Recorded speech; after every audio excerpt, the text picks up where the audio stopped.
Власта не очекува дека Касами ќе постапи според последниот ултиматум. Ако премиерот не разговара со него за унапредување на правата на албанската заедница, дека ќе треба да си бара друго мнозинство за уставните измени. Владени извори за Алфа велат немало средба заев Касами после пораката на вториот.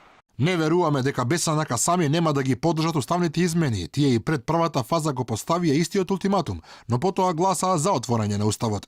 Не треба партиите да излегуваат со дополнителни барања сега кога се приоритет евроинтегративните процеси на државата.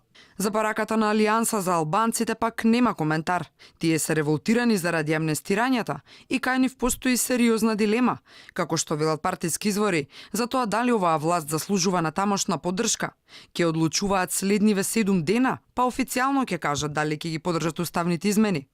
Во меѓувреме, политичкиот дил околу мнозинството неопходно за уставни измени не завршува со членот 275В од Кривичниот законник, со кој практично се запечатуваат гласовите на осумината од независната пратеничка група од ВМРО ДПМН.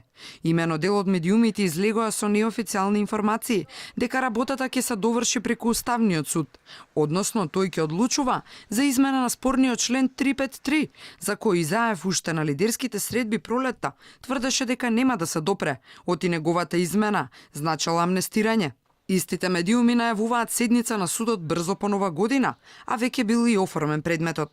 Ова ги отвора дилемите, дали власта се обидува преку уставен да ја релативизира собствената одговорност за измена на спорниот член, откако се крена бура од реакции, особено минатата недела, кога се гласаа измените на Кривичниот законник, а собраниската седница повеќе пати се одложуваше токму заради него.